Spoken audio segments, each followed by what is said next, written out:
अशी जाय मागे परतोनी पाय. कन्या एकाएकी पुढे पाऊल टाकत नाही. माहेरवर आणि बापावर किती प्रेम असते. बाजारात जर एखादा माणूस भेटला तर ती आधी विचारते माझ्या बापाचं काय चाललं. बापावर किती प्रेम असते. 10 लाखाच्या बंगल्यातून ज्यावेळेस मुलगा जोडे मारून घालून देतो, झोपडपट्टीत राहणारी मुलगी असते. बाप त्या मुलीकडे जाते, चालत रडत जाते. मुलगी दुरून बघते, बाबा मला माहित आहे तुम्हाला दादानी मारलं, घालून दिलं. ती मुलगी पदर पसरते, बाबा रडू नका, आयुष्यभर तुमचे अश्रू पुसणार आणि तुमची सेवा करणार. माझ्या झोपडीचा दरवाजा राखा बाबा, तुम्हाला कोणी नाही असं समजू नका. पदरात घेते ती कन्या असते आणि घराच्या बाहेर घालून देतो तो मुलगा असतो. कमाई कोणा करता असते? कमाई कोणा करताय? मुला करता. मुलगी चांगली का मुलगा चांगला? आता मुलीची किंमत जास्त कळा लागली. मुलाला नवरदेव असे कवळे आमच्या गाडी भोवताल्या लागलेत. 49 वर्षे वय, 51 वर्षे वय, नवरदेव. मुलीची किंमत आता कळाली, कन्येची किंमत आता कळाली. त्या कन्येचा गर्भपात करू नका, कन्येची हत्या करू नका. कोणाची कन्या आपल्या घरी आली तिची अवहेलना करू नका, तिचा आदर करा. म्हणून सर्वात श्रेष्ठ आहे ती कन्या आहे. कन्येचं प्रेम बापात किती आहे. भागीरथीनं सेवाळ्या केल्या आणि आठवण आली बापाची. माझे बाबा जर असते ना तर सेवाळ्या खाल्ल्या असत्या. डोळ्यात अश्रू आणले, इंद्राणीच्या तीरावर आली, वरती हात केला आणि बापाला हाक मारू लागली, बाबा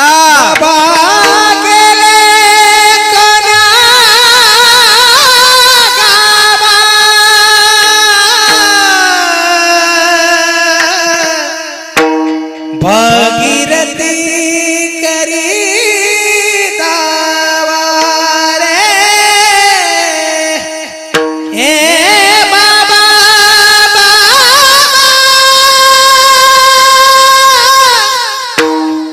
हे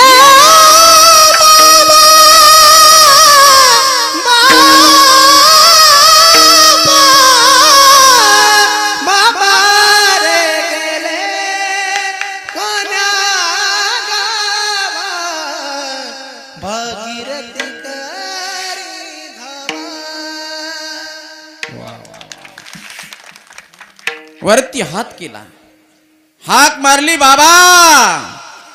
बाबा गेले कवण्या गावा, भागीरथी करी धावा. करुणेची हाक, निष्ठेची हाक वैकुंठात ऐकू गेली. वैकुंठाहून खाली आले तुकोबराया. बाई कशा करता बोलावलं बाबा? शेवाळ्या केल्या हो. शेवळ्याचं ताट तयार केलं, तुमची आठवण आली बाबा. काही हरकत नाही, पाटावर बसवलं, शेवाळ्याचं ताट पुढे ठेवलं. परंतु बाबा इच्छा अपूर्ण राहते. कोणताही पदार्थ कशा संग खात नसतात. शेवाळ्या कशा संग खात असतात? शेवाळ्या हा, लग्न झाले का सगळ्याचे? शेवाळ्या कशा संग खातात? शेवाळ्या दुधा संग. कोणताही पदार्थ कशा संग खाऊ ना. एका घरी मला पुरणपोळ्याचं जेवाय केलं आणि वांग्याचं भरीत तोंडी लावाय केलं. असं जमत नसते. कोणताही पदार्थ कशा संग खाऊ नाही. शेवाळ्या म्हटल्याच्या नंतर दूध पाहिजेत बाबा. याच्यामध्ये जर दूध असतं ना तर मला आनंद झाला असता. बाई तुझी निष्ठा आहे ना, दूध मिळेल.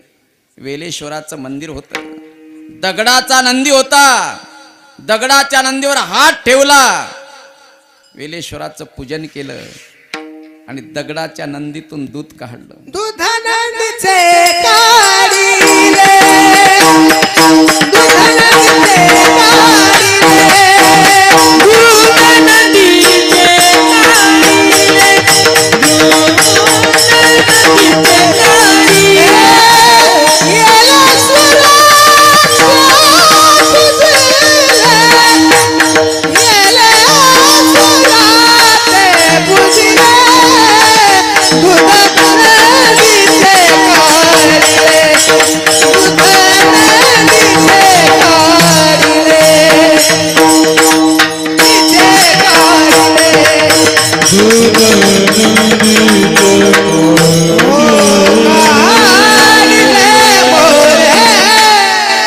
दगडाच्या नंदीवर हात ठेवला आणि दगडाच्या नंदीतून दूध काढलं. शेवाळ्या खाल्ल्यान तुकोबा वैकुंठाला गेले. मी काय सांगतो, निष्ठेपायी तीनदा खाली आले. स्वामी काज गुरु भक्ती. तिसरा नंबर आहे पितृवचन. मुलगा कसा असावा आणि बाप कसा असावा. एक मुलगा बापाने दिलेलं वचन आणि वचन माघारी दिलं. भरत शासन राम बनवासा. भरताला राजगादी आणि रामाला 14 वर्षाचा वनवास. आणि मूर्छा आले, खाली कोसळले. राम जवळ आले. बाबा रडण्याचं कारण काय? रामा मी वचन दिलं. कोणतं वचन? भरताला राजगादी आणि रामाला 14 वर्षाचा वनवास. बाबा रडू नका, तुम्ही भाग्यवान आहात. तुमच्या वचनाचं परिपालन करणारा पुत्र तुमच्या पोटी जन्माला आला. त्याचं नाव आहे राम. मी 14 वर्षाचा वनवास आनंदात पत्कारणार, परंतु तुमच्या वचनाला कलंक लागू देत नाही.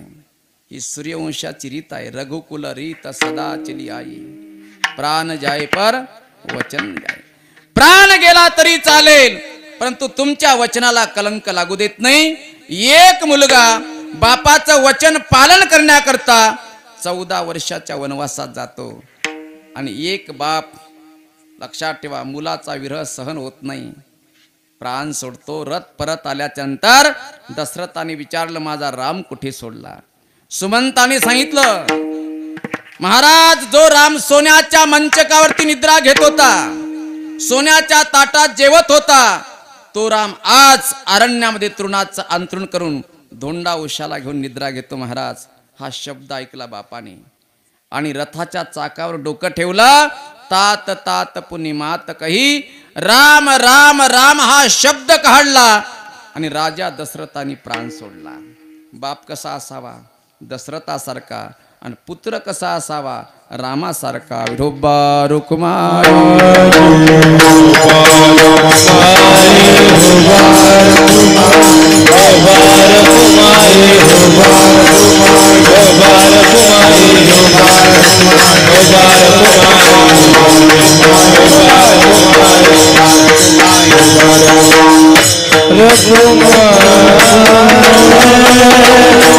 पितृवचन. शेवटचा नंबर आहे सेवापती.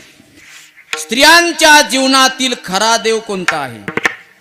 महिलाच्या जीवनातील खरा देव कोणता?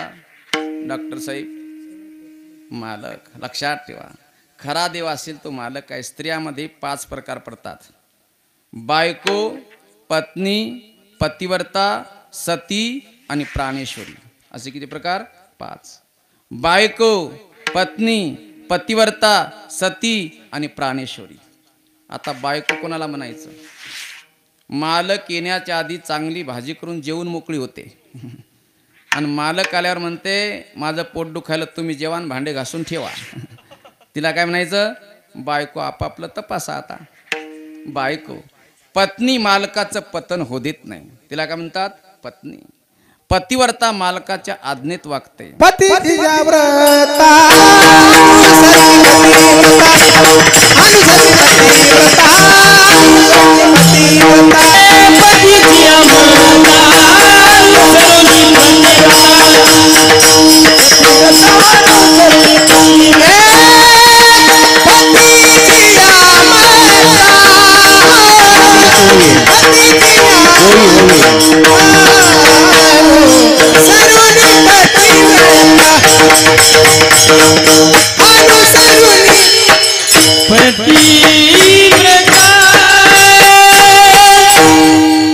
माऊलीची वेळ पतीची या मता अनुसरुणी पतिव्रता मिळायच्या आत्महिता मिळेची पै. पतीच्या आज्ञेत वागते, तिला काय म्हणतात, पतिव्रता. सती मालका सोबत जाते, तिला काय म्हणतात, सती. आणि प्राणेश्वरी रडत बसत नाही. मालकाच्या मृत्यूची वार्ता ऐकते आणि प्राण सोडते. रडत बसत नाही, आकांत करत नाही. काही काही बायाच्या रडण्याचा आकांत चालते. आणि नाही रडा लागल्या तरी शेजारनी म्हणतात, मा एवढा मोठा राग हो गेला आणि तू कशी गप्प बसली. लगेच रडाय सुरुवात, पोटात आग पडली माय. मी एकदा मातीला गेलो, त्या बाया रडू लागल्या, पोटात आग पडली माय. दुसरी बाई म्हणे अन्न चहा, अन्न चहा. घेतला चहा, घुटकुन्या घोट गेली. चहानं कुठं भूक जाणार माय. म्हणलं खाणं पोहे. रडण्याचा आकांत. प्राणेश्वरी मालकाच्या मृत्यूची वार्ता ऐकणे आणि इकडे प्राण सोडणे. माईसाहेब दुंडा महाराजांची पत्नी माईसाहेब मालकाच्या मृत्यूची वार्ता ऐकली, आसन घातलं आणि प्राण सोडला. स्त्रियांच्या जीवनात काय ताकद निर्माण होते. खरा देव असेल तर कोण आहे, मालक. या मालकाची जर सेवा केली तर मंदिरातला महादेव प्रसन्न होते. आता सकाळच्या 5 वाजतापासून बाया लाखोळी वाहण्याकरता चालल्या, दुपारच्या 2 वाजे लोक. आणि घरचा महादेव जांभाळ्या द्यायला. माळावरल्या महादेवाला बेलपाणी, घरचा महादेव हातपायतानी. इकडं जांभाळ्या द्यायला आणि तिकडं लाखोळी वाहनं चालली. लक्षात ठेवा, या महादेवाची जर सेवा केली, आधी हात तृप्त झाला तर मंदिरातला महादेव तृप्त होतो. मालकाच्या सेवेत काय ताकद आहे, एक दृष्टांत देतून सेवा समाप्त करतो. लक्षात ठेवा, रामायणामध्ये उदाहरण आलं, ज्यावेळेस 3 लोकांना वनवास जाहीर झाला. 3 लोक कोण, राम, लक्ष्मण आणि सीता. लक्ष्मण म्हणजे आपल्या आईच्या महालात आले, आईचं दर्शन घेतलं. आई मी चाललो दादासोबत वनवासात. बाळा वनवासात जाण्याकरता विरोध नाही, वनवासात जा, परंतु तुम्ही दोघंही तरुण आहात आणि तरुण मुलामध्ये एक तरुण मुलगी आहे, तिचं नाव आहे सीता. अरण्यात गेल्याच्या नंतर लखन स्वप्नातही पापनं आलं पाहिजेत तर अरण्यात जा. आई स्वप्न कधी पडत असते मला सांग ना. बाळा निद्रा आल्याच्या नंतर स्वप्न पडत असते. आई 14 वर्षापर्यंत डोळाला डोळा लावणार नाही, स्वप्न पडण्याचा काय प्रसंग. आई निद्रा कधी येत असते, भोजन झाल्याच्या नंतर निद्रा येत असते. आई 14 वर्षापर्यंत कंदमूळ सुद्धा खाणार नाही, निद्रा येण्याचा काय प्रसंग. आई पाप कधी निर्माण होत असते. बाळा सुंदर स्त्रीचा चेहरा न्याहाळल्याच्या नंतर पाप निर्माण होत असते. कोण्याही स्त्रीच्या चेहऱ्याकडे बघून जास्त संभाषण करू नये, पायाकडे बघून संभाषण केलं पाहिजे. इथेच माणसं धोका खातात, किती मोठे असू द्या, आणि इथे का धोका खाल्ला की तुम्ही संपला. विठ्ठल विठ्ठल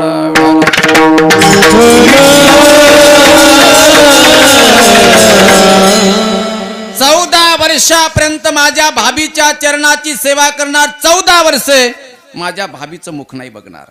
कोण म्हणतो, लक्ष्मणजी. ते व्रत घेतलं आणि पत्नीच्या महालात आले. उर्मिला राजाची कन्या, राजाची सून आणि शेषनारायणाची पत्नी. सुखाचे स्वप्न उराशी बाळगून आली होती. कोण, उर्मिला. मी राजाची कन्या आहे, राजाची सून आहे आणि शेषनारायणाची पत्नी आहे. सुखाचे स्वप्न उराशी बाळगून आली होती. पण खरा वनवास कोणाला आहे?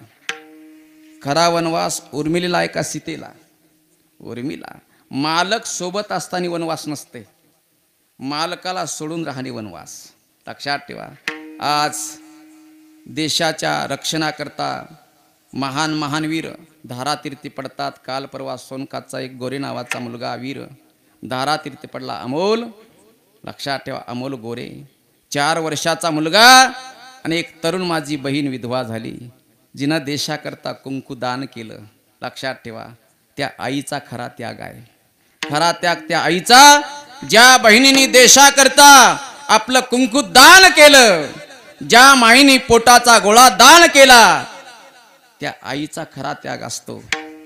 मालक सोबत असताना त्याग नाही, मालकाला सोडून राहणे त्याग. सीतेपेक्षा उर्मिला त्याग जास्त आहे. सुखाचे स्वप्न उराशी बाळगून आली होती, पण 14 वर्षाचं दुःख अंतकरणात पेटलं. लक्ष्मणजी महालात आल्यानंतर प्रश्न केला, स्वामी 14 वर्षाच्या अरण्यात तुम्ही चाललात, सुख दुःखाच्या बातम्या कळण्याकरता मार्ग कोणता आहे? लक्ष्मणजीच्या गळ्यात फुलाचा हार होता. तो फुलाचा हार काढला आणि उर्मिलेच्या गळ्यात टाकला. उर्मिला, सुख दुःखाच्या बातम्या कळण्याकरता हार टाकला. या हारावरनं कसं काय कळणार सुख दुःख? जोपर्यंत फुलाचा हार सुकत नाही तोपर्यंत कुंकू पुसायचं नाही. ज्या दिवशी फुलाचा हार सुकेल त्या दिवशी लक्ष्मण मेला म्हणून समजायचं. स्वामी, फुलाचा हार कधी सुकणार? ज्या दिवशी माझं चारित्र्य भ्रष्ट होईल, तुझं चारित्र्य भ्रष्ट होईल, त्या दिवशी मात्र फुलाचा हार सुकेल, लक्ष्मण मरेल. जोपर्यंत तुझं चारित्र्य आणि माझं चारित्र्य भ्रष्ट होणार नाही तोपर्यंत जगातली कोणती शक्ती मला मारू शकत नाही. ही चारित्र्यात ताकद असते. गुणवान जास्त झाल्यापेक्षा चारित्र्यवान जास्त बना. इतरटपणा करू नका. विठ्ठल विठ्ठल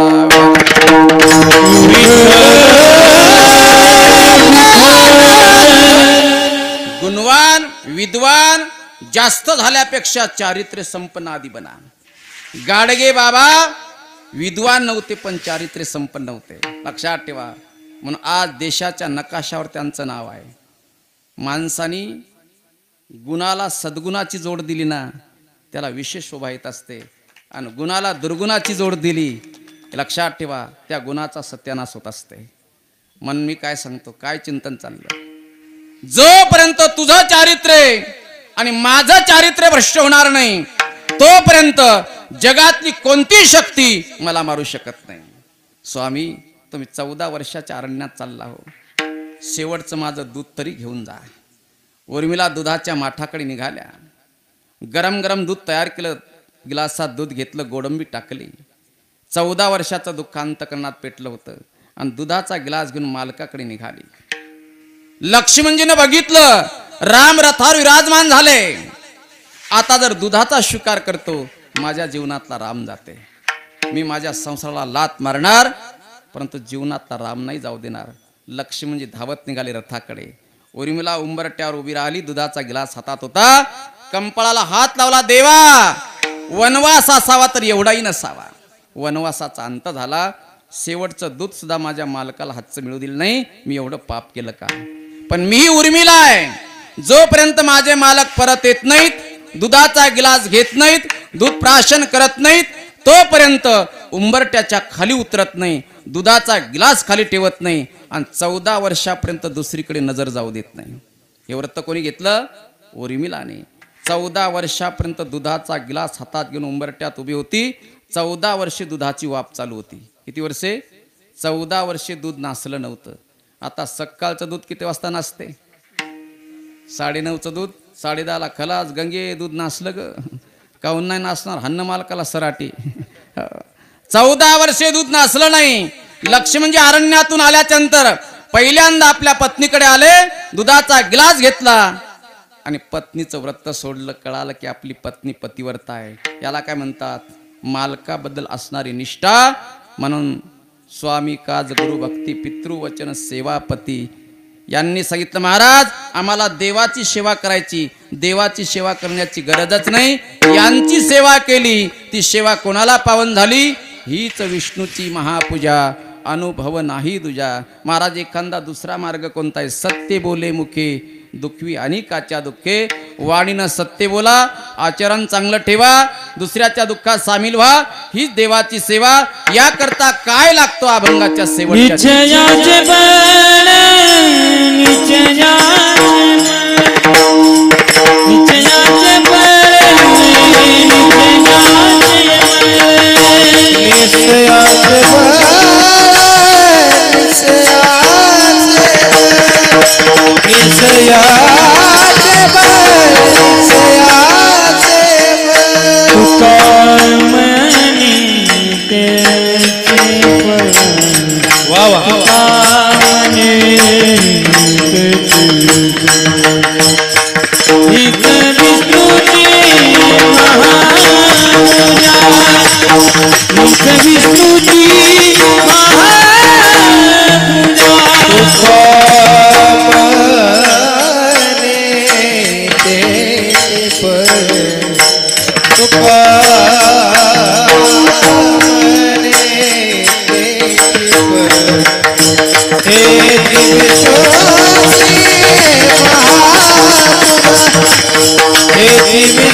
अनु